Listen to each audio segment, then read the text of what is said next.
Hey guys, welcome back to the channel. In today's tutorial video, I'm going to show you how to install the Kraken app on your phone. The process is really easy. I'll show you how. Stay with me. Let's get started. So first of all, open Play Store if you are on Android device and open App Store if you are on iOS device. I'll open Play Store on my phone.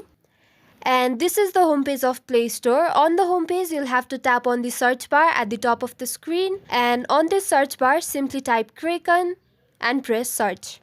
This is the app we're looking for, the one at the top. Now you'll simply have to tap on the install option and wait for the app to get installed. If you didn't know already, then using Kraken you can buy bitcoins as well as cryptocurrencies. In Forbes Crypto Exchange Global Rankings, it was ranked as one of the top exchanges. You can start your investment with as low as $10. The app is really convenient to use as well. So we are halfway through the installation process. Let's wait for a few more seconds and the app will be all ready to use. Okay, the app has been installed. Now all you have to do is tap on the open option and you'll be directed to the app.